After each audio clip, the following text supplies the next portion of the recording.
The Chicago Bears have a player that's absolutely crushing mandatory workouts. So when I started this channel, I never thought in a million years I'd be talking for more than 2 minutes about a punter. But here we are. Tory Taylor, aka the punt god. He was the absolute star of practice the other day, and man, this kid is going to be an important weapon on this team. Adam Hodge had a tweet with a breakdown of Tory Taylor's performance, and I'm going to go to this story on bleachernation.com. You guys know these guys are awesome. So back to Adam Hodge's tweet. He put on an absolute clinic. He had 4 punts down inside the 5, including one he bounced out at the 1-yard line, and another that was caught in the air by the coverage team at the 1-yard line. He had an additional 3 punts down inside the 10, and it was a windy day at Hallis Hall. This kid is a weapon. So let me get this right. 4 punts down inside the 5. That's really nice, right? On top of that, he bounced another one out at the 1. And to top it off, there are 3 more down within the 10-yard line as well. Wait, there's more. 1 more caught at the 1 by the coverage unit. So I know math is hard, but that's 9 punts inside the 10. I know it's practice, but in a game, that sets up the defense, right? That makes long fields for opposing offenses. That makes a turnover possibly into a score. This is just such a nice weapon to have on this team, and it isn't a fluke. Tory has proven this all the time that he's been in college. This guy is a football player. Plus, he reminds me of old school Todd Sauerbrunn, right? I mean, he can tackle like a linebacker as well. Just so much fun as a player. Drafting a punt, it's not going to be super popular, right? And it wasn't. But this guy, he's just unique. And Kevin Fishbane, he said it best on Twitter when he said, when do you take a punter in round 4? When it's Tory Taylor, when you struggled at punting the previous season, when the day 3 talent isn't what it used to be. And I would fully agree on this draft.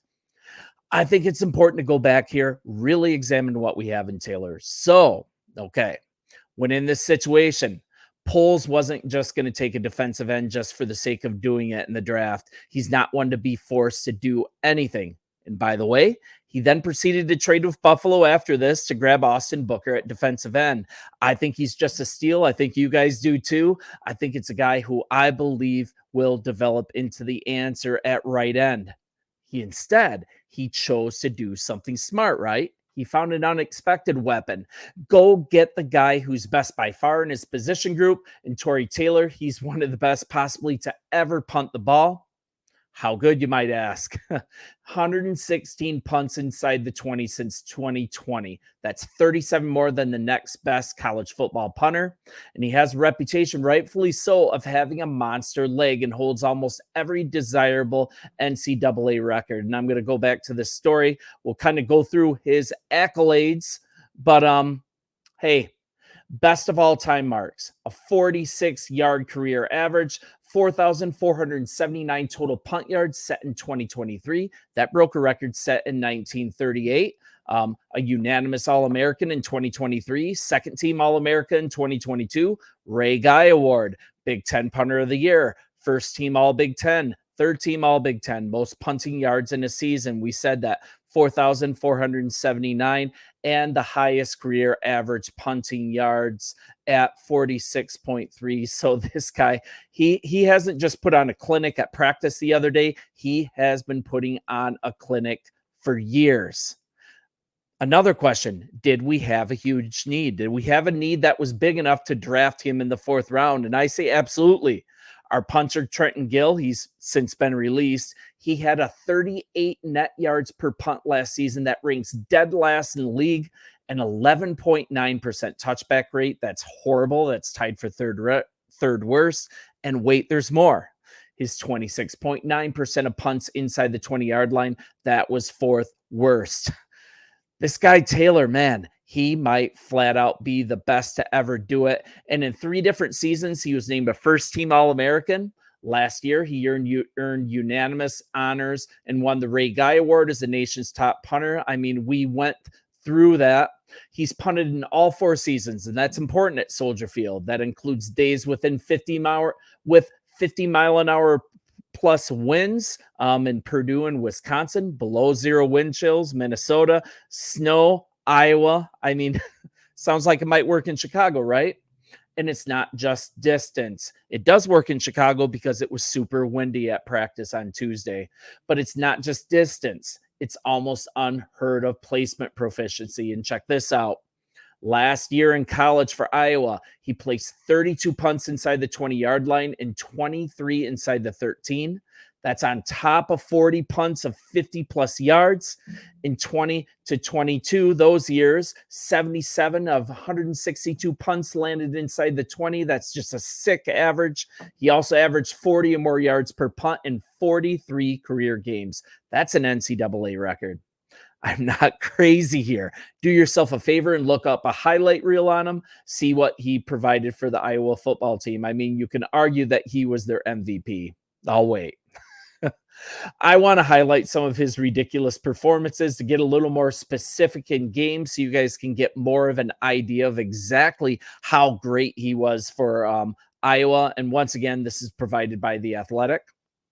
He had a pair of top 10 showdowns in 2021. He tipped the game in Iowa's direction against number 4 Penn State. 6 of his 9 punts landed inside the 20, including the 1, the 2, twice, the 3, and the 8, twice, and the 12. How is that not an important part of your team? And at number 9, Iowa State, he averaged 51 yards on 8 punts. He parked 5 inside the 20, 6, 9, 10, 13, and 20. In the 2022 season opener, he averaged 47.9 yards on 10 punts, 7 punts inside the 20 to help beat eventual FCS champion South Dakota State 7-3. I mean, granted, Iowa's offense was not very good. It forced him to punt a ton, but man, he was so good. I think he was their MVP for multiple years. 6 of his punts were down inside the 12-yard line, and 3 were 50 yards or longer in that South Dakota State game. Iowa's defense in that game, they scored 2 safeties on a pair of his punts that landed inside the 10-yard line. And man, last year, he averaged 50.6 yards on 10 punts in a 15-6 win at windy Wisconsin. That's in the wind. 5 of his 10 punts went over 50 yards, 2 beyond 60 yards, 60 and 62. 6 were down inside the 20-yard line. None of his punts were touchbacks. I mean, not to just inundate you with stats. I just want to give you a clear picture of how good this guy is. And he provides a huge advantage for our team from a fully unexpected place. And friends, you know this. Field position is so important, and we've been losing it. Taylor isn't just a normal punter. He was basically Iowa's whole offense last year. You guys have seen it through some of the stats, and it's the first time I'm going to say this, and it feels weird to say it. That punter, he's a weapon. He's the punt god, right? We upgraded an important position with the best player in the class, perhaps ever. I'd like this less if we left the defensive end spot untouched. That was the big bugaboo when we drafted him in the 4th.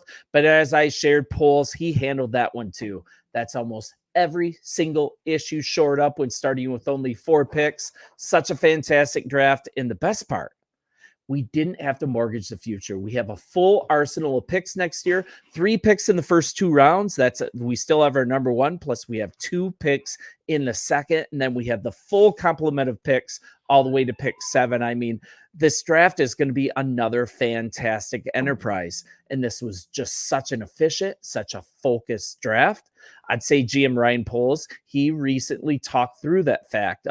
This year's class was top loaded. The depth was poor outside the first couple of rounds compared to other years, and I'd argue that wide receiver is an exception to that. But Ryan Poles, he fully let us know his examination of the draft, and he thought he was the best player in the 4th round because it just wasn't really deep outside of receiver.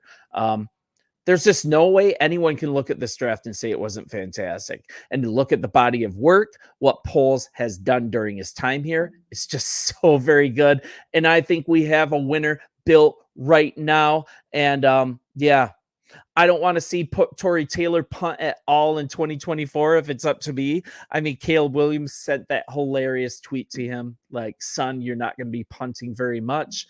But ideally, Taylor and his leg, they'll be well rested, while Caleb Williams, Keenan Allen, DJ Moore, Rome Odunze, All of our other playmakers rack up touchdowns, but on the off chance that the offense needs a breather from scoring all those points, right? They need to catch their breath.